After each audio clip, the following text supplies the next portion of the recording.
How are the three of you feeling? You know, hindsight's 2020. I'm like, oh, I shoulda, but Yeah. I didn't. I was coming from a point of like, damn, I haven't won a single challenge. Maybe if I show them all these different techniques, and I almost forgot the flavor. Yeah.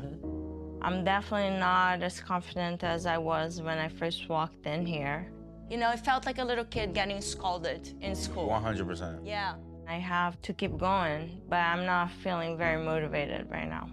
Today's a new day.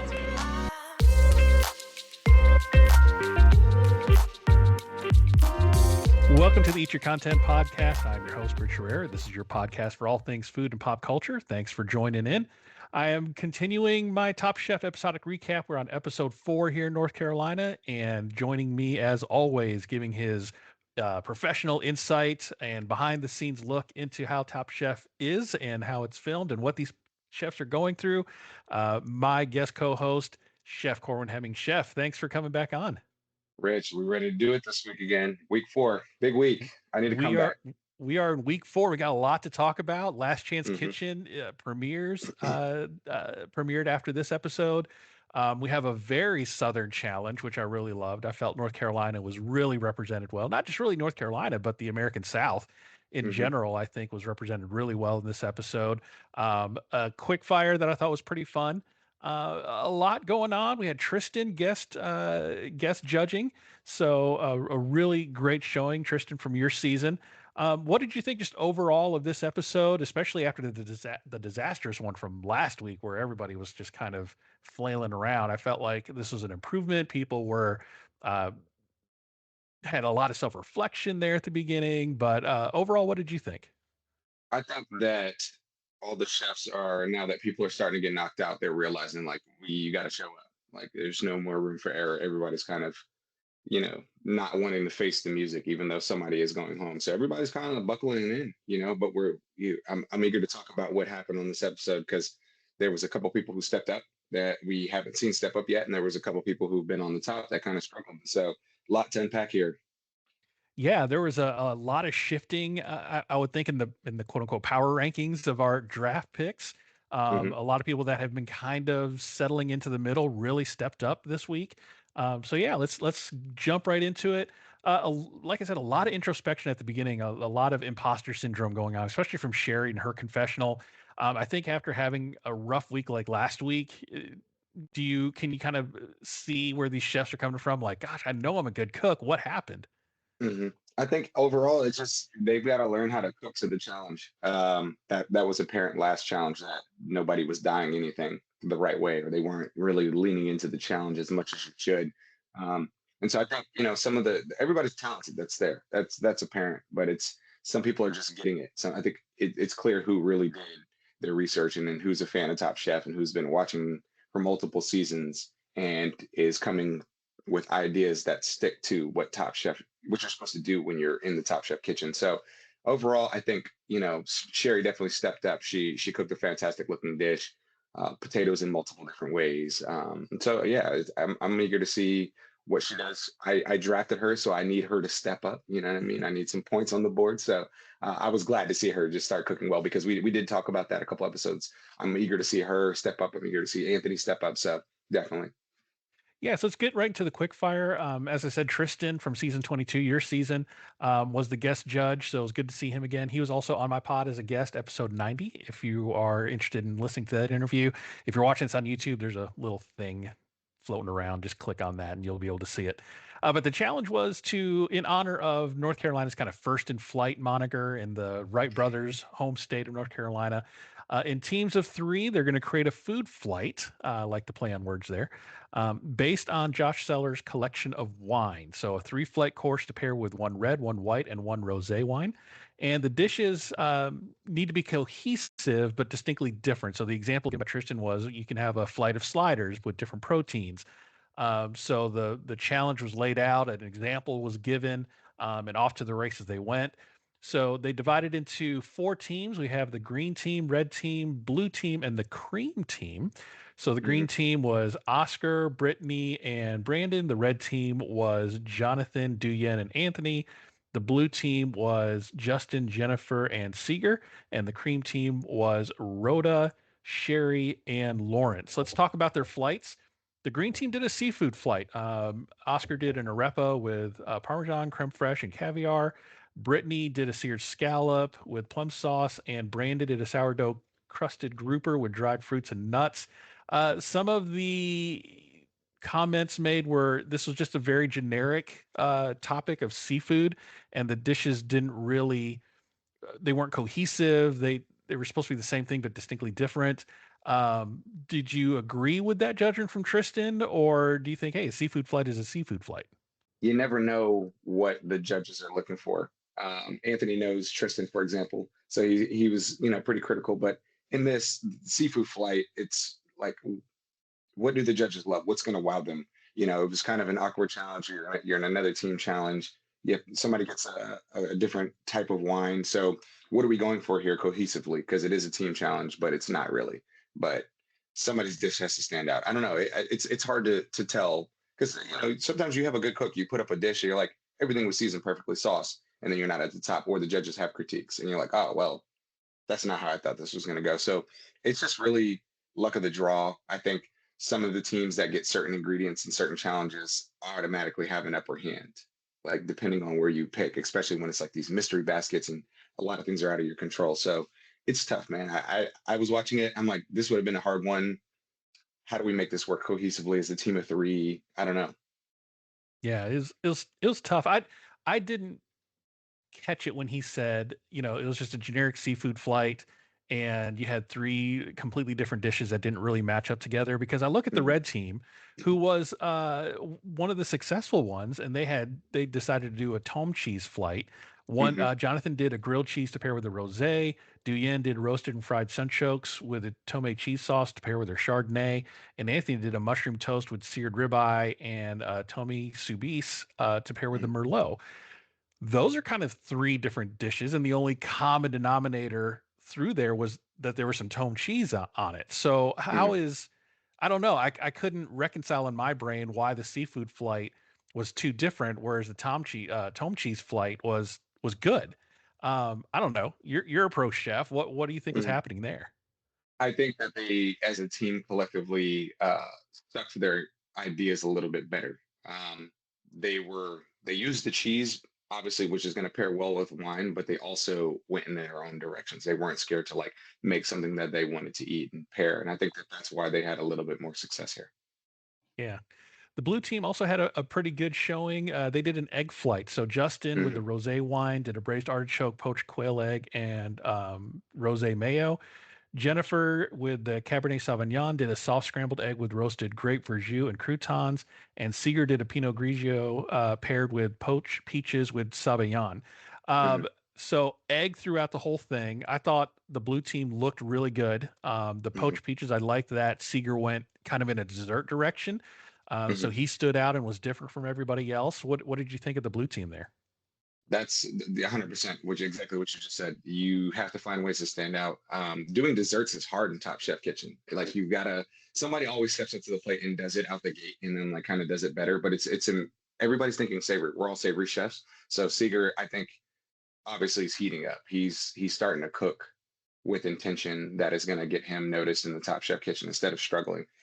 Poached peaches and wine go really well together, and so like doing something more on the dessert side, making a Sabayon. He's still being creative. I need him to also step up. This is my guy. He's my first round pick. This is my Michael Jordan here. You know what I mean? So yeah, I think the blue team looked really well in this challenge. Yeah, Seeger had a really good episode. We'll talk about that when we talk about the points later on Mhm. later on here. But he had a really good night overall. Mhm. The cream team did a mochi flight. So Rhoda with the Sauvignon Blanc did a sautéed mushroom mochi. Sherry with the rosé did a potato and batarga mochi with creme fraiche, and Lawrence with the Merlot did a lamb, cherry, and parsley mochi. Conceptually, I like the idea of the mochi flight. I thought that made a lot of sense, but they decided to deep fry the mochi, which made it dense. And they Mhm. were rushing because it takes time to make a mochi dough, and they did not have that time. The deep frying, I think, was a big mistake. It did not cook all the way through. It was dense and turned what was a good idea and could have had a good execution, just didn't. And I think Was it strictly time based? Because you only got 30 minutes to make a mochi dough, and one person was making all the mochi dough. So what do you Mhm. think went wrong here? The idea. Just let's start with the idea. Mochi wine is trying to be too creative in 30 minutes. Dough is hard in 30 minutes. Like my season, we saw that when we did the patty episode, and they had to give us time to like rest our dough just because it's like, well, nobody wants to eat bad dough. So I think just conceptually they went in a different direction. They were trying to be overly creative. Whereas I think your quick fire should be something that's like you execute very fast, very well. Like stick to that. Something well, stick to the challenge, use the ingredients at hand. Don't try to go crazy because you've only got 30 minutes or sometimes even less. So yeah, I think just conceptually it was hard. And then trying to deep fry mochi just with the dough you've never tested on deep frying, it just wasn't a good idea. Just too ambitious for the challenge, too ambitious for the time limit, that sort of thing. Hmm. Yep. Yeah, absolutely.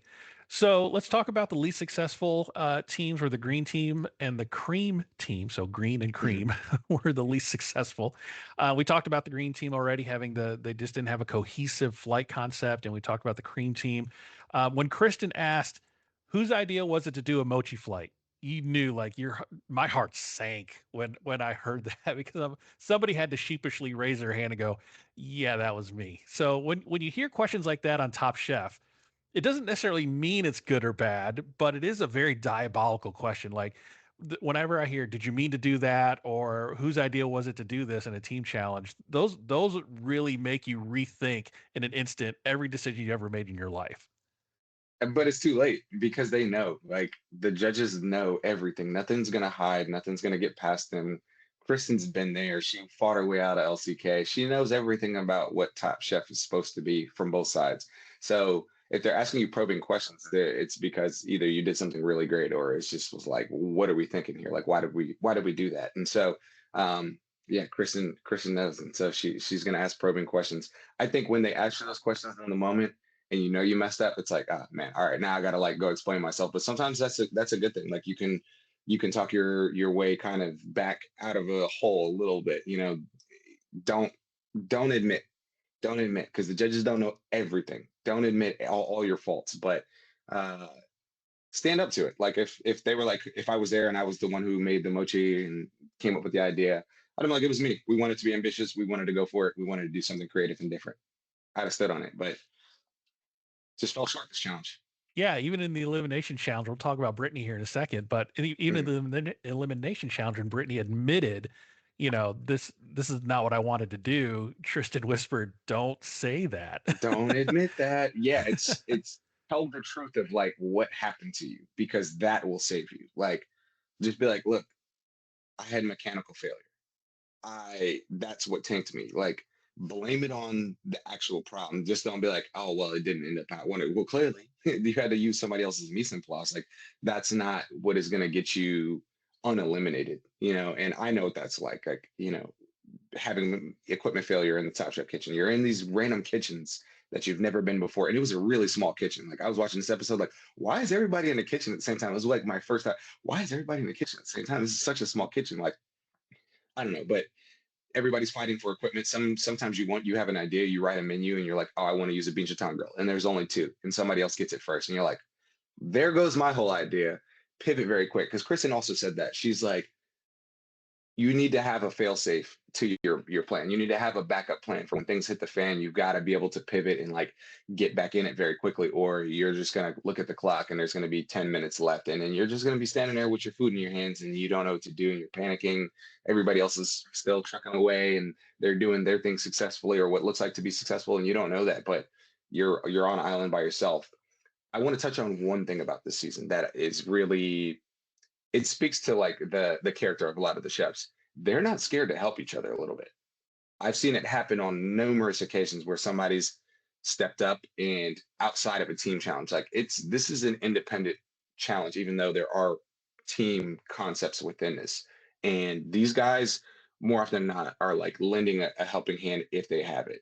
And it's kind of noble because in a competition like you helping somebody just do the little things could accidentally help them beat you. You know what I mean? Like it's just I I don't understand it, but I do see how these chefs are trained. It's showing a lot about their chef character that they aren't scared to be like, hey, look, I know it's a competition, but I'm not here to like beat down on the next person, or I'm not here to like just watch somebody absolutely fail, even though people have been absolutely failing in little ways or big ways. And so it's pretty interesting to see. I know like on my season, like nobody was going to jump to be like, let me bail this person out. Like it just, you had to stand on your own 2 feet, but it's pretty interesting to watch. Yeah, I talked about this in previous Top Chef podcasts where the early seasons of Top Chef were very much doing the reality show TV tropes. Like you had the Hmm. villain and all that stuff. And then as the seasons progressed, and I think it was, I don't know, maybe around season 10 or 11 or so, there was this Hmm. flip where it wasn't about the reality show tropes, but it was really about the food. And I think Top Chef as a show is better because of it. Yes. And everybody helping each other out. It's interesting. I had Chef Kenny Gilbert on my pod doing episodic recaps of Top Chef World All Stars, season Hmm. 20, the first one where Buddha Low won. And one of the chefs, I forgot his name, but at Whole Foods ran out of money, and people were giving him money to finish his shopping. And Kenny Gilbert was like, "That would never have happened on my season." He was on season 7. He's like, "That Hmm. would have never happened." He's like, "You're out of money. Tough luck, man. This is a competition. I'm not here to make Should have friends. paid I'm here to attention a little win." bit more. Yeah, Yeah, a little bit. It's a little bit because at the end of the day, like, yeah, you are gonna win, but you also have a lasting impression on like those people you're cooking on the side with. Like, we saw a little bit of Seeger having a moment with Brittany, and like I'm like, oh, they've become friends behind the scenes, and it's coming out in their banter a little bit. You know what I mean? Like, it's deeper. It's deeper than cooking. It real Top Chef is so much deeper than just like cooking. Like, that's the beauty of it. Like, me and my season, we're in a group chat. There's weeks where it's silent, and then there's weeks where it's just ping, ping, ping, ping, ping, ping, ping, and it's like people are sharing moments like, when I had kids and I put it in the group chat, everybody was like, send the pictures, congratulations. People are winning James Beards awards, they're getting nominated, they're doing all these cool things, they're going on vacations. And it's like it's a camaraderie that we have that, like, if you go there and you not only cook well and you represent yourself well, but you also like genuinely get to know some of these other chefs, it's really cool to see. Like, and me and Tristan, we talk quite often, more often than not. Me and Vinny still call each other. Like, me and Cesar are constantly on Instagram, even though he's like new to Instagram. We send each other memes and like crack up about like Chicago stuff. And so it's just, that's to me what the win of Top Chef. Like, there's only going to be one winner, but everybody else gets a win if you guys do it right as a group. And I think we're seeing little pockets of this, and I think this group is going to like have a friendship that lasts a while. yeah. I think everybody's competitive, and I Yeah, understand that. But I think deep down, everybody wants to. You want to win when people are performing at their best, not when right, you don't want to kick somebody when they're down, kind of thing. right. An Um, easy win is not a noble win. Like, it's like, well, did I really have to earn it in comparison to other seasons? Like, Exactly, exactly. So I think people, it's very much like the Great British Bake Off. Everybody's all friendly and helping each other because they want you to succeed. And I want, if I want to beat you, I want to beat you when you're giving your all, not because you mhm. tripped and fell and I stepped on your head on the way to the podium. So Yeah, for yeah, sure. I do like that the chefs, are like, what do you need? Especially, with Brittany and Nana, what do you need? What do you need? Let me help you. Let me jump in and helping each other out. It does show. And with the kitchen culture being stereotypically what it is, you heard about Noma, on the news Hmm. and all that, trying to change that image of the toxic kitchen culture. And I think Top Chef's Hmm. doing a really good job of casting people that aren't that. Hmm. And really are on there to better themselves as a chef, to learn who they are as a person, and helping each other out. So overall, I think I love this direction of Top Chef. Some people don't. Some people like the more competitive reality show type, but I'm all for showcasing the food, and I really love when they showcase the location, like Hmm. they're doing in the Carolinas, doing a really good job, especially today on this episode. So the most successful, talking about the quickfire, finishing up there, the blue team with Seeger, Jennifer, and Justin were on the top there, and the red team with Jonathan, Anthony, and Du Yen. The winners were the blue team, Seeger, Justin, and Jennifer. So Seeger showing up for you on the quickfire win, earning some points for your draft team. I'm in the negative. So I let's still got look. a long way to go here. Yeah, yeah. You made up some ground tonight. We'll talk about that here in a minute. Yeah. But the elimination challenge, I really love this elimination challenge, and I thought Tristan was the perfect judge for this. So the challenge was to turn a classic Southern side dish into a main dish, and this really was highlighting Southern culture, and not just Southern culture, but the African diaspora in general. And I think Mm. Tristan, I had him on my podcast in an interview, and that was his big thing, was highlighting, African cuisine and Caribbean cuisine and the diaspora of those cultures through, unfortunately, the slave trade and Mm. their movement throughout the world. And a lot of our dishes that we consider traditional Southern dishes, didn't originally come from the South. They came from the slave trade and the slaves making those meals, here on in America. So I just thought it was a great history lesson for those foods and their origins. And I really think it's important to know where your food comes from, and you Mhm. grow a greater appreciation for that. So the side dishes were cooked by another guest judge, Chef Greg Collier of Bay Haven Restaurant Group. He's a three-time James Beard nominee. So the side dishes that they could choose from were collard greens, fried okra, which were fried in full spears. I thought that was interesting. I've only had them, Mhm. cut up traditionally. Then we had potato salad without raisins, Charleston red rice, hoppin john, and hoe cakes, and smothered cabbage, which I haven't heard of before. So, talk about these side dishes. Any of them stand out to you? Do you have a favorite Southern side dish that you like to eat? Yeah, Johnny Cakes definitely for sure. I'm a fan of like the cornbreads, the Johnny Cakes of the world. Like I think they're just great side dishes. And then okra is a tough one. I obviously because we know Tom hates okra. I think Tom says he hates okra every season of Top Chef. Just it finds its way back into like his script, and it's a thing, but it's not a bad thing. I love okra. I personally love it in multiple different variations. You can stew it, you can fry it. People love it. If you hate it, it's because of the texture. We get that, but I love the taste of okra. It's very medicinal. It has a lot of health benefits. The Hoppin' John, I think, was probably the one that I personally have never had before. So I would have been interested in doing maybe a rice dish. But yeah, I think this showcased the Carolinas super well, the diaspora very well, all these ingredients. Chef Greg, shout out Chef Greg. He's from the South. This is like his bread and butter. And so I really like this challenge. I like what Top Chef does. Like you said, your favorite thing about Top Chef is, one thing. Mine is creating the challenges. Like I always want to see, like, all right, what is this challenge? Like, how creative are we going to go here? Like, is it super in depth, or did they miss, or is it this, or is it that? And so that's what always gets me going because I start thinking about, well, what would you have cooked in this? And I would have personally gone after the Johnny Cake. Personally, I don't know. That's just maybe who I am, but yeah, I thought this was a great challenge. Yeah, the challenge here is to turn the side dish into a main dish, and they said it in the show. To do that, you just don't make more of the side dish. You don't make Yeah. it bigger. What's Mhm. the challenge in doing this? Like, so for instance, if you would have picked the hoe cakes, the Johnny cakes as your side to turn into a main, what would have been your strategy going in? I would have pulled the ingredients from the component of itself. Like I would have deconstructed a hoe cake and looked at the ingredients and be like, okay, what can I reconstruct this into instead of just making another hoe cake or a bigger hoe cake? Like I would have used these ingredients as a vessel to make something that is um, something creative.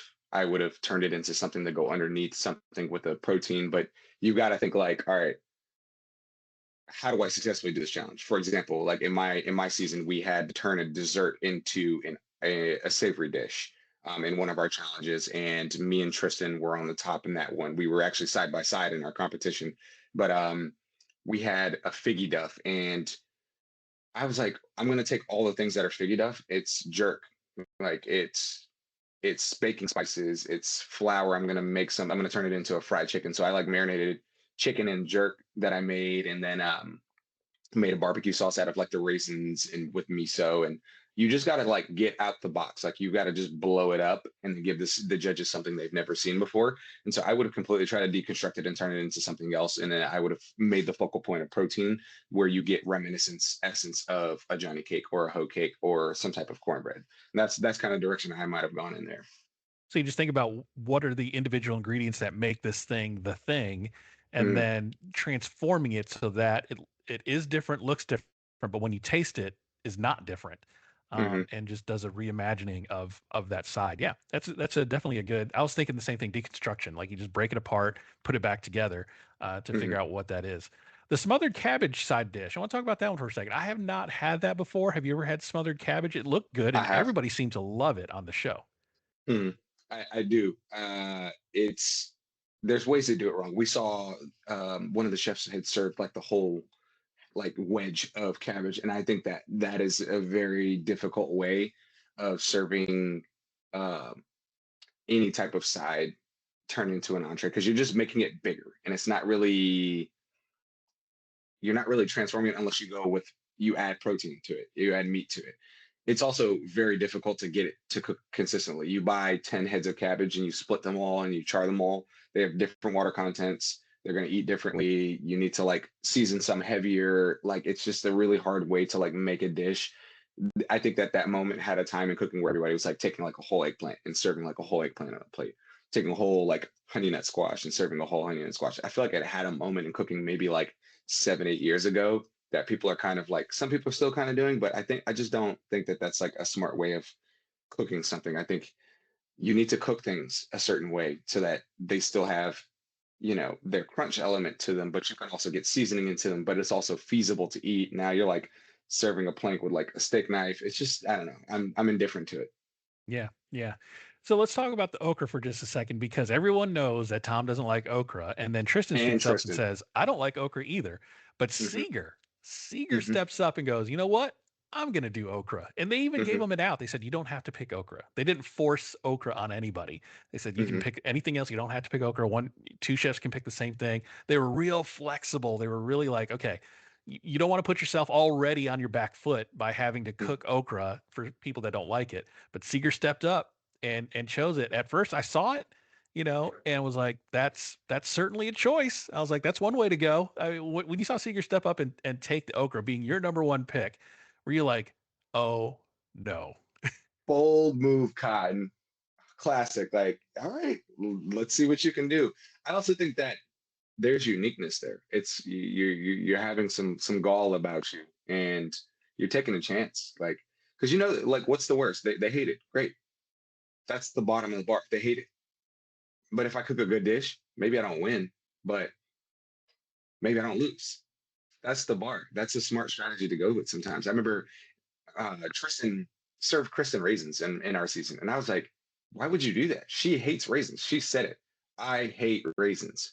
And literally was like, I'm gonna serve her raisins. And I was just like, yeah, I'm gonna turn my raisins into something else that she's gonna not gonna know is there, but I used it. So maybe might win her over. And we both win with it. You know, it's just I don't know. Sometimes you just get lucky. Sometimes you have a good idea. I think Seeger's kind of shaken off the cobwebs and been like, all right, like the nerves are off. Like, let's cook now. And I think that him in the quickfire going successful and then having success with his dish with okra, I think he made Tom and Tristan both kind of appreciate okra and be like, you know what, maybe I don't hate it. Maybe there was a reason why I hate it. Maybe it was trauma based.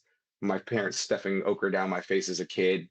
I don't know, but I thought he put together a really good dish, and you know he's stepping up to the plate. It was good to also see other chefs start to enter into the competition. You know, it can't just be Jonathan, can't just be Duyan, it can't just be Anthony. Like somebody else has got to step up. Even Oscar, like other people have got to throw their hat in the ring, or it's just it'll be like season 21 where Danny Garcia was just Danny winner, Danny winner, Danny winner.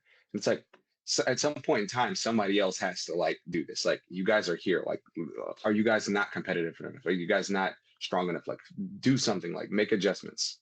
Go if you had an idea and you were struggling, and that was your mentality coming into Top Chef, throw it in the garbage. Like, do something different. And so this season is shaping out to be pretty good in terms of like everybody's going to get their moment and they're going to have their moment to step up and shine. So I'm eager to see if Seeker can carry this momentum over, get me some more points in the next challenge.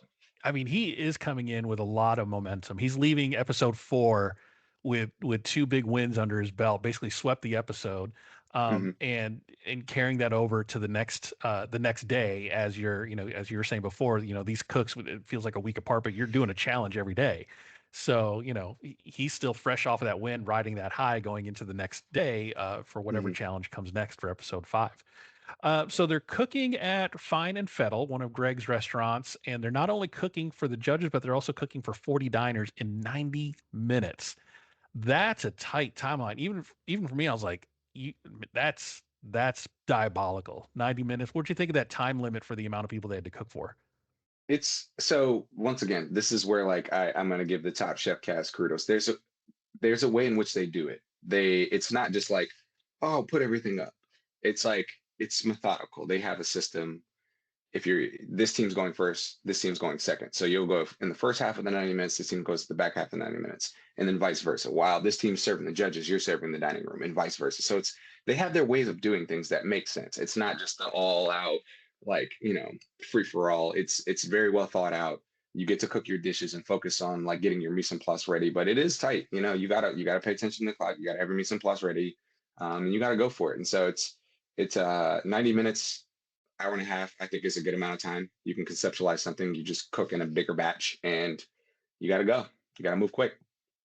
Yeah, I want to talk about before the cook. I kind of jumped ahead, but I want to talk about that farm they went to, Deep Root CPS Farms. And another thing I love about Top Chef, when I talked about one of my favorite things where they highlight the local area and really, Hmm. say we're in the Carolinas, we want to feature, places in Carolina, and they go to this farm, and I'm like, I'm putting that on my list. I'd never Hmm. heard of these places, and Deep Root CPS Farms, they're getting a huge platform to Hmm. promote their farm, not only their farm but their philosophy of farming, which I thought was really neat, and the history lesson of the farm and being black farmers in this Hmm. industry, I thought was really cool.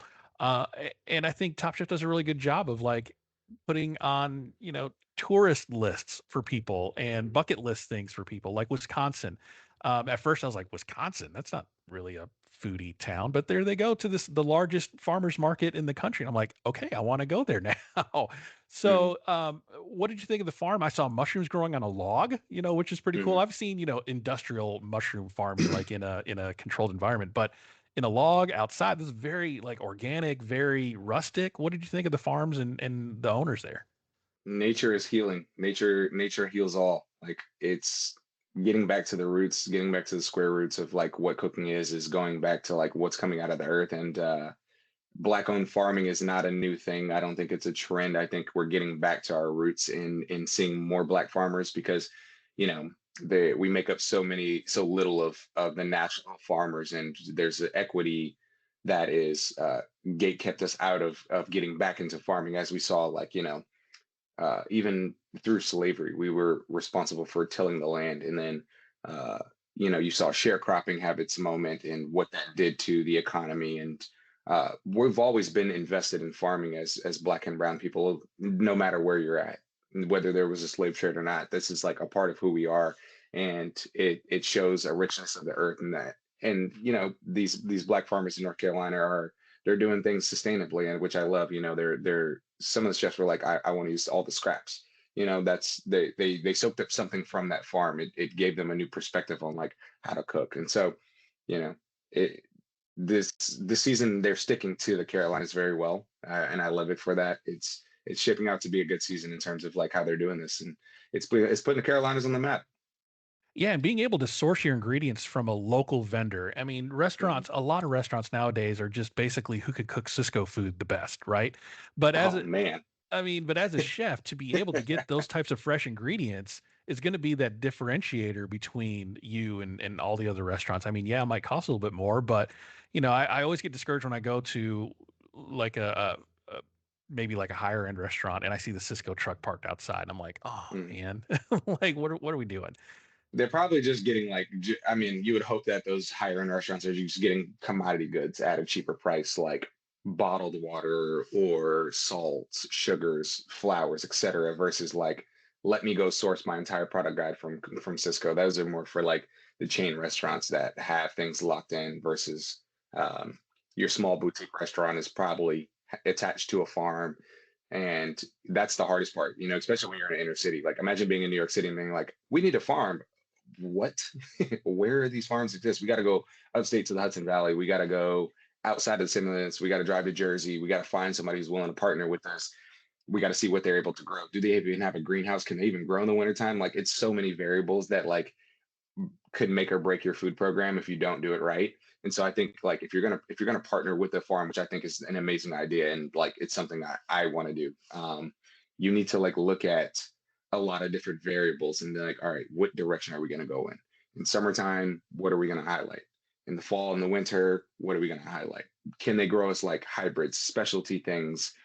Can we give them seeds to grow for us that we're not going to see for 2 or 3 years and be okay with that? Like it takes time to like really build that out. Do they have animals? Can we get chickens from them? Can we get ducks from them? Like these are those things that I think make like good restaurants great.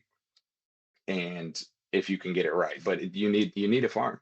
Like everything ultimately comes from a farm, but it's like you need a farm that's attached to you. You know, you need little things on a daily basis. Can they grow microgreens for us? Like, can they grow specialty herbs for us? Can they grow little salad mixes for us? Like these things really take your food program from being like here to like up here. And so it's tough, but it's plausible. We've seen a lot of restaurants do it successfully. Blue Hill Stone Barns is one prime example in New York City that I think everybody knows about, that kind of flipped that concept on its head and is still doing it. And so I mean they're built on a farm and they take you through this tasting menu throughout the farm and you're eating pieces. So it's not a far-fetched idea, but if that's the direction you're going to go in, you've got to like be all in on that. You've got to also create a two-way street. Are we going to compost back? Can we give them oyster shells to turn to sand? Can we like dream as big as possible with this farm and like go for it? And I think that's where it can't just be like, oh, we just need stuff from this farm. Like, no, we've got to give them compost back. We've got to give them, are they doing horticulture? Are they making worm tea? How nerdy are these people? Like, because farmers are like eclectically scientists. Like they're paying attention to like the chemistry in the soil. They're paying attention to all these variables, nitrogen and sulfur. And they're crazy, but they're like crazy smart. And so like, do they need stuff back from us? Like, and how do we make that work? How do we get 100 pounds of compost back to their farm if they don't have a truck? Are they going to give us bins? It's a lot of like scaled thinking that you have to have, that you're ultimately creating like another business within a business. So it's tough. I applaud it. I love it. I want to see more of it moving forward with chefs, especially this new wave of chefs. So I'm all here for it. Yeah. So if you're a restaurant owner listening, use local. Find places like Deep Root CPS Farms and source as much as you can locally. It's going to make you stand out in the crowded restaurant field, and it's going to give you a point of pride to be able to talk about on your menu that, hey, 80% or 90% of our menu items are sourced locally within 100 miles of the restaurant or whatever the case is, if as much as you're able to, because Cisco is just growing and becoming a monopoly, and there's talk about them merging with Restaurant Depot, which would be awful. They bought them out. They bought them out already. Oh yeah, they already did. They already bought them out. I mean, that's 29 billion. Yeah, that's just going to drive up costs for everybody. So it's going to hurt a lot of small businesses. Yeah, it's going to hurt a lot of people. So if you're able to find local sources for things, do that. You're helping the economy. That money stays in the community. So definitely do that. So, all right, before we get to the dishes, let's talk about Justin cooking in the 1970s era basketball shorts. That's certainly a fashion choice. You saw him cutting the jeans there. What are we thinking about Justin there? Justin is not scared to be himself. Like, don't ever change Justin. You're one of one. Just be you, man. And I think he does a great job of just being him. He doesn't care. He wants to be comfortable. He's eclectically funny himself. Like, just be you, Justin. Like, don't change. Don't change for the world. Don't let it corrupt you. I was like, and they keep picking on him with a 5-inch inseam. It's hilarious. But I was like, man, you're cutting up some jeans. You're cooking in the shorts there.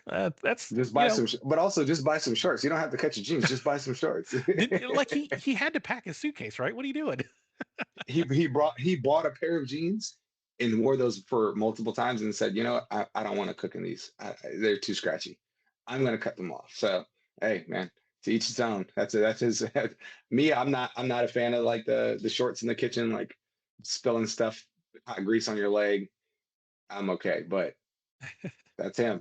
That's him, man. It's hot in the kitchen, right? You got to be comfortable. Got to be, Justin, yeah. Do you, man?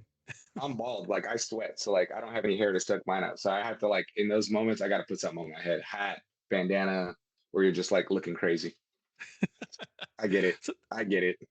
That's funny. So let's talk about the dishes. Which of these which chefs and side dishes do you think were successful in transforming their side into a main? Who stood out to you here? Obviously Lawrence with the hoppin Huang.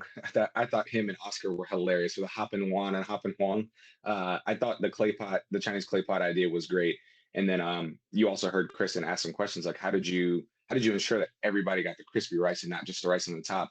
And him just like thinking like steps ahead on like how to conceptualize this plate, curing the egg yolk, using shiitake mushrooms, butter beans. Like he stuck to the challenge super well. I also thought Justin's plating of his dish was really well. Like he plated potato salad in a potato. It looks really nice, but Sherry definitely took the cake home with that, with her smoked fish, the potato chip. She had like a potato sauce, marble potatoes. Like I think she leaned harder into the ingredient in the challenge. And that to me, if you can give me five, six, components, which sounds a little crazy sometimes, but if you can nail all of them, I think you have a standout dish. Um, Obviously, Anthony being on the bottom, I definitely want to get to because he had a great dish and conceptually, trying to attack it, but he used, two types of pork on his plate, and they said it was really salty, and he was surprised. And I think Tristan nailed it on the head. He said, I think they're tasting it 100 times so they get tone deaf. And my wife asked me that too. She was like, "How do they not know it's salty? Are they not tasting their food?" I'm like, "Oh, they're definitely tasting their food." But after 5, 6 times, and you're continuously reducing, and then you taste it again, and it's reducing further with your pot liquor, and you're tasting it again. Eventually, you're like, it's building more complexity, but like you're losing also your palate. Like you're crashing your palate, and you got to reset too. But yeah, Seeger with his braised pork belly, leaving the skin on. I thought that was a very bold choice just because skin on pork belly also mimics like slimy okra a little bit. Like it has a texture to it that like if Tristan's like, "Oh, I hate okra because of the texture, not the taste," leaving that on, I was like, "Oh man, I don't know." But it looked really nice. It was like braised and cooked through, and it had like this like gelatinous look to it. Seeger just nailed his dish. So I think between Lawrence, Seeger, and Oscar, they all just nailed their dishes pretty well. They conceptually stuck to it. They scaled it into a main dish and just did it really well. And then also Rhoda had a really nice dish with like her curry fried rice and her fried egg. So I think just a couple of competitors are just like sticking to the theme, and they're like paying attention more to the challenges. Yeah, I think overall, especially after last week, I think overall the chefs did really well with this challenge. I think this is a concept that they could kind of get more behind, and it wasn't as cerebral, I think, as the color challenge. But yeah, outside of the ones that were at the top, I think Oscar and Lawrence clearly had fun with this Hmm. challenge.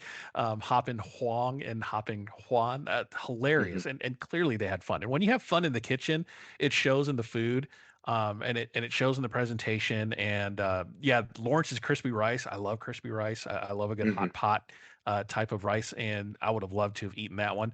I thought Jonathan had a really good looking dish. I don't think he transformed it into a main necessarily. It was just Correct. chicken and hoe cakes, but man, it looked good. I mean, Hmm. that one I wanted to eat.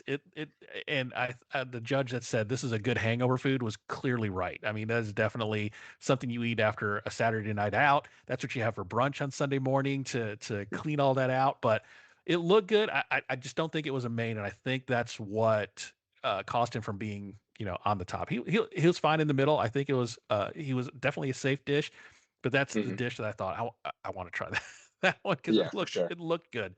Just didn't transform the hoe cake enough into a main dish. Um, Okra, yeah, Seeger killed it with his okra dish. Obviously, it made Tristan and Tom go, you know what? I think I like okra. Maybe I just haven't had it cooked for me correctly. Hmm. And with the skin on the pork, again, was a bold choice, like you said before. I thought Rhoda doing the red curry and rice was a bold transformation of red Hmm. rice. I like where they said you put your spin and your culture on that, which I think Hmm. the judges look for in these types of challenges is what part of yourself are you injecting into these challenges, and they want to learn more about you as these challenges move on.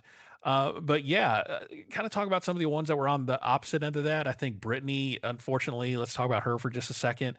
Had a moment like Day where the steam oven just wasn't on, and you just again you don't know the equipment, and you can't pivot. And I think pivoting, we talked about that earlier, the theme of this challenge and the theme of this episode, I think, was really pivoting. We talked about the mochi and the quickfire, couldn't pivot from that. And then she couldn't pivot from here, just ran out of time. And I think what Kristen said, exactly what you were talking about, is you got to be able to come up with recipes that you can change on the fly and that you can't be too committed to one thing and not be able to shift. You kind of had that moment in your episode where you went to the store and they didn't have salt cod, but you didn't pivot to something else. You just salted cod. So do you kind of understand like where Brittany was coming from? Like you kind of have this tunnel vision a little bit of what you want to do, and then when it doesn't happen, it derails. Mhm. Yeah, sometimes because you've already written an idea, you've already got a plan, and then also when you're at the store, you're locked into a time. The clock is still running there, so it's a lot of constraints. You've got to be able to figure it out. The fact that she didn't check, like you waited till the last minute to check and see if your pork was going in the steamer, and it wasn't. Um, and also like she ground her pork and then tried to call it sausage, and it's like that just didn't get it there. It wasn't cased. She didn't whip it into like a cotechino. She didn't transform it into an actual sausage. It was just ground pork. And so a lot to unpack about how she approached her dish. I think she had an idea and then it just was never going to get there. Even if she would have, let's say her steamer did work. Let's say in a perfect world it did work. Which would we have still called that sausage? No, it wasn't. It was just ground meat. It may have had flavors of sausage, depending on how she seasoned it, but I think conceptually you've got to be able to like make a dish make sense, and you don't have casings. I don't think that idea was ever going to work for her. I think she thought about the end product. She said, "Here's the challenge, and this is what I want to do," and then everything in between wasn't feasible. And the equipment broke down, and once the equipment broke down, then her dish broke down. Then the sausage wasn't right. Then she had to cook that differently, and then somebody else had to give her mise en place. It just everything in the in between was never going to make her a complete dish to win.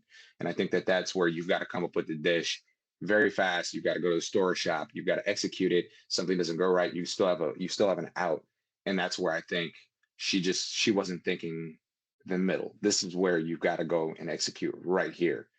Do your store work first. The judges are going to do what they do when that time clock goes off, but this is you. And she wasn't fully here. And I think that that's why she struggled most in the challenge specifically.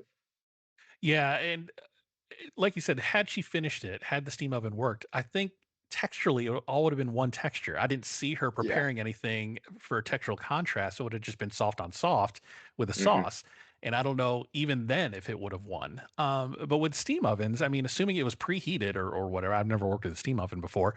When you open the thing up to put something in, you would have felt the heat coming out of there, right? Like, You see shouldn't the steam come out. The you steam comes see the out. steam coming out? Like when she first opened it up and nothing was coming out, no heat. I mean, I get it. You're moving fast. You don't have time to think. You just open it and you throw it in there and hope for the best. But would that not have given you a little bit of a pause and be like, why isn't this oven hot? Yeah. Red flags just start going off in your head. At that point, I'm like, culinary. Like I'm calling the culinary department and being like, this is broken. Like I already wrote my menu. Like this is not it. You guys, this is not it. I can't do my dish. And then from there, troubleshoot, because maybe she wouldn't have got eliminated. Maybe the great thing about Top Chef is sometimes you mess up and you're not the worst mess up. You're not the worst. So like figure it out. And I think she just kept digging herself in the hole. She admitted her wrongs. She didn't like the first thing I would have said is like the steaming oven didn't work. And then that'd have been like, okay, she wrote her menu, she was guaranteed XYZ. Maybe that might have got her out. I was battling the ovens, couldn't get out of it, and I had to pivot. This is what I pivoted to. I'm sticking to my guns. This is a good dish. Just make the judges kill you. Let them kill you. Don't kill yourself. Let them do the talking. And I think that that's where a lot of competitors in Top Chef are a little bit too truthful in their forthcoming. Say less, just talk less, or tell the truth, and then just leave die on that sword. I had to do it in my season. I was like, look, this is what it was, man. Couldn't get salt cod. Like it sucked. Like that was the feature ingredient, and I couldn't get it. And so to use something else that was not good quality is what ultimately, I don't think it was the dish that got me eliminated. I think it was the quality of ingredients that we got that like set us up for failure. You know what I mean? Like there was only so much we could do. We were never going to bounce back. But also in that, when we went back and watched it on camera, me and Kat kept being like, I wish we would have got salt cod. Wish we would have got salt cod. Wish we would have got salt cod. After like Tom hearing that multiple times, he's like, stop saying that, Tommy. Stop it. I don't like that. You know what I mean? And so like it's just say less, like talk less. Hey, we had to pivot. This is what we did. We're going with it. We're sticking to our guns because we executed a dish very well. Me and Kat executed that dish. All of our components were fire. Like all the other, that was the one challenge that it took me by surprise when I got eliminated. But I wasn't. But I wasn't. I was surprised because that was the first time that we had all shared food. Everybody shared food that day, and everybody's just like, "That is tasty. That was delicious." Was it structurally a perfect fritter? No, that was apparent. But they were like, that bite of food in totality with the caviar marinated and the saffron aioli and the fritter and like it just they were like that was delicious. Schwei literally was like yours was my favorite. And on the contrary, I tasted Schwei's dish and I was like, oh, that's the one to beat. And he wasn't in the top three. But at the end of the day, I'm not the judge. You know what I mean? So like that's where like the technicalities, that's where they're like, oh, everybody executed something well. Who executed with like a degree of separation? And that's where like sometimes you have those challenges where everybody does well and somebody's still going home. And that just happened to be the challenge we were in. So I get it. It sucks, but it is what it is. Yeah, I mean, beyond the ability to cook, I think the ability to pivot is like number two in your skill set as a chef Mhm, on Top Chef. That you have to be able to pivot well, mhm, and be able to think of things. If this doesn't work, what's my plan B? And being able to think in that way constantly. And Brittany unfortunately wasn't able to do that. Also on the bottom with Brittany was Jennifer, because she decided to try a technique that she's never done before. That's like rule number two in Top Chef. Don't do anything for the first time on Top Chef. mhm, And she used a different type of flour, and she's never done that before. So the whole cake came out not the way it was supposed to, and that landed her on the bottom. And then we talked about Anthony being too salty, which Tristan brought up a good point. If you're the only one tasting it, that's why I like when the chefs taste each other's food. I think you have to do that, right? Because of that thing that you said is like once you taste your own food, you become blind to it. mhm, And yeah, it either all tastes the same or it tastes better, but your tongue has had so much salt on it by then it's numb to that. So mhm, Anthony, I think next time he's going to start having people taste his food. We'll see how that goes. But Brittany was eliminated on this episode, and she's been on the bottom every episode, and you can't live at the bottom for very long. That you can't be on the bottom that many times before it gets into your head, and before you realize, this I'm in over my head. I can't figure out my way out, and she basically said it herself. And they had a lot of praise for her career, but Top Chef just wasn't for her, and unfortunately she got eliminated there. At the top, we had Sherry. We talked about Sherry a little bit. I loved how she used every piece of the potato and really made potato the star of her dish. And that's what you mhm. do with the main. Lawrence with his crispy rice dish was on the top. But Seeger, your number one pick, he wins. And it's the first episode sweep of the season. So he racked up some points for you. We'll talk about that in a minute. But Seeger picking okra against probably common sense, but was able to turn it into a dish that Tristan and Tom enjoyed. And because of that, he stood out. Mhm, And was the only one that cooked okra, and because of that, it made a difference. And he made it in a way that Tom and Tristan didn't hate, and the rest of the dish was tasty, and he won. And being different and being that differentiator in Top Chef is what gets you wins. So with Brittany and Nana both out, we are in our first episode of Last Chance Kitchen. A quick, 13-minute episode there on YouTube and also on Peacock. And Tom breaks the news that only one chef is coming back. In previous seasons, it was two chefs, like one came back in the middle and then one came back towards the end. But this time, we're going classic Last Chance Kitchen, where only one chef makes it back. What did you think about that rule change? They're changing everything about it. This is like March Madness tournament. It's madness. They broke FCK.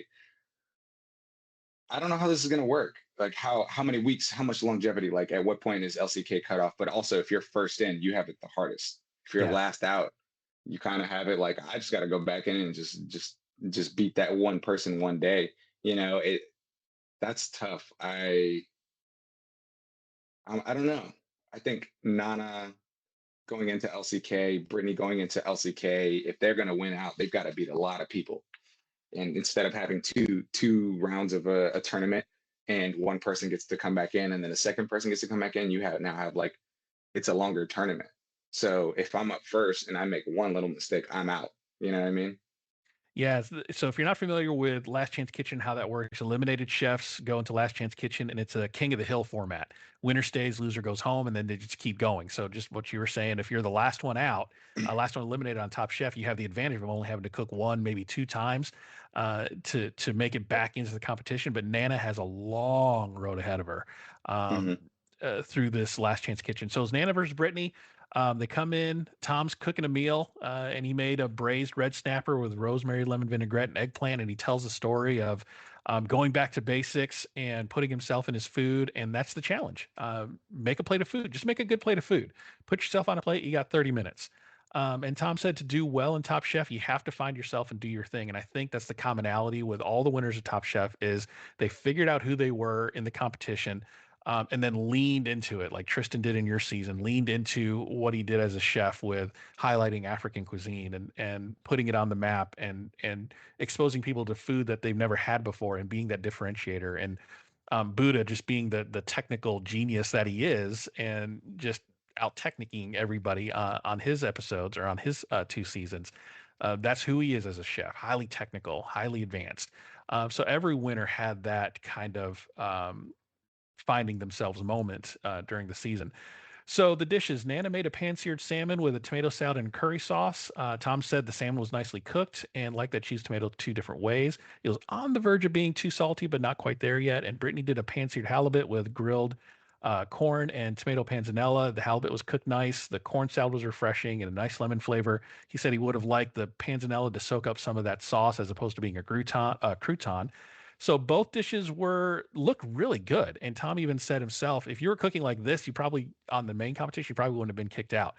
So being Last Chance Kitchen participant yourself, you said it was a pretty quick turnaround between when you were eliminated and when you were on Last Chance Kitchen. But with this one, they had to wait because the first two eliminated didn't get on Last Chance Kitchen. It was just Nana and Brittany. So they had to Hmm. wait at least 4 days before they Hmm. were cooking again. So they had a lot of time to figure things out. What did you think of these dishes? They both had control of the clock. None of them were scrambling at the end. Then both of them put out some pretty good dishes for this. Yeah, I think without the crazy challenges and the noise of all the things going on around you with the other people and time constraints and new kitchens, um, it's a little bit more controlled. I think both of them were able to take a deep breath, being after being eliminated from the main competition and say, you know what, this is what I'm going to make, and we're going to go for it here. And it's LCK is different. Like it's you're in the Top Chef kitchen. It's you know what's there. You know what's in the pantry. You know where the ovens are. You know what works, what doesn't work, and so it's just easy for you to just. It's quiet. It's just you, couple plates, couple proteins, and you go. I thought Nana, she's going to continue sticking to who she is as a chef that cooks diasporic food, and she wanted to represent that. And Tom saying like, cook something that's unapologetically you. Uh, Definitely puts you in a point where you can cook something that is nostalgically you. She was like, I immediately thought of my mom. I wanted to like go back and like, this is me cooking with my mom right here. I want to use tomatoes.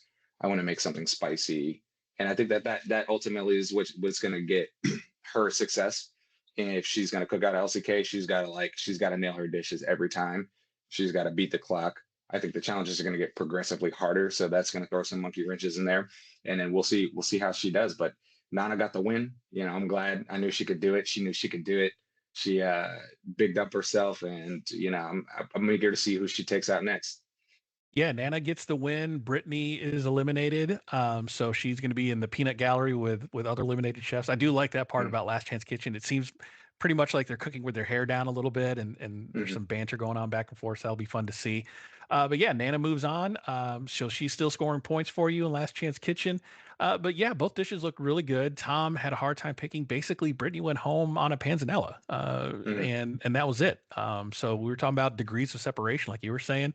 Just that little thing about not letting the panzanella soak up some of that sauce was the difference maker between the two. So yeah, good LCK. I do like Nana's. Hopefully, she finds herself in through the gauntlet of LCK, and she's one step closer to being back on the competition. So Yep.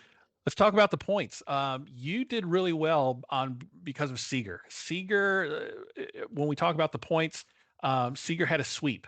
He won the Quickfire challenge based on the team that he was on, and he won the Elimination challenge. So based on that, he gets some bonus points. So he got the Elimination challenge win for 7 points, got the Quickfire win for 5 points, and because he swept, he got a bonus 3 points. So the man scored some points for you. Up until this episode, you were I was blowing you away. Yeah. But you made up a lot So of not cool. ground. And based on the way the competition landed with who's on the top, who's on the bottom on both the elimination and the quickfire challenges, you scored yourself 30 points on yesterday's episode. And I scored only 4. So after 4 weeks, we are in a ball game, folks. It is 40-30. I'm in the lead by 10. We're still early in this competition, so it's anybody's game. At first, I thought I was going to run away with this thing, but it looks like we may have a game here. It looks like a Duke UConn situation. See what happens, and Well, and it's see like what what happens Rhoda here at said. the end. Can't peak too early. You were getting too confident. You didn't shave today. You're like, you know what? I got him. I'm gonna take him away. I didn't either, so it's okay. Uh, but I think this is good. I'm glad to see some of these other chefs like finding themselves, because you going on Top Chef, you want to, like, you're showing the world what you can do, and at some point you either don't or you do, and it's good that other chefs are throwing their hat in the ring. So, and I'm glad I'm back in it. I'm glad those other chefs that were struggling, that were causing negative points, are kind of finding themselves. Let's keep this momentum going. I want to see who steps up next in episode 5. I want to see a different winner. I want to see Oscar get a win. I want to see Brittany get, or not Brittany. I want to see Jonathan get a win. I want to see somebody new. Like, give me somebody new. Like, somebody new has to step up, or they're just going to exist in the middle or exist at the bottom. Yeah, Seeger kind of came out of nowhere. I mean, he was kind of in the middle on the bottom for the first 3 episodes, and then in episode 4, he just kind of blew up. And everybody's like, okay, Seeger's here. Seeger's means business. So I look forward to seeing what he does in the next episode, carrying on this momentum to episode 5. He's not on my team, but I still look forward to seeing what he's going to do. So we did it. We covered episode 4. We got episode 5 coming up next week, talking about dehydrated food, which should be interesting. Not for sure where that's going to go, but I saw the sneak peek, so that looks interesting there. So to end things off, where can people find you, Corwin, online, on socials? What's going on at the restaurant that people need to know about? Any specials going on? Follow me on Instagram at Chef Corwin Hemming. All things spring, coming into summertime. It's getting warm. I cannot wait for this warm weather. I'm over it. I'm over cold. It's about to rain a lot probably. But yeah, man, it's just here in DC, things getting better. Cannot wait to continue cooking. If you're in DC and you want somewhere adventurous to come eat, join us at Isla Restaurant. Would love to host you guys. All right. Don't forget to follow me on socials at Rich Herrera and at Eat Your Content, and make sure to like, follow, and subscribe on your podcast player of choice so you know when new episodes drop. Chef Corwin, we knocked out another week. New episode comes out on Monday, and then we'll do our recap, and we'll get that up as soon as possible. Thank you so much for your time, and I appreciate it. Yes, always, Rich.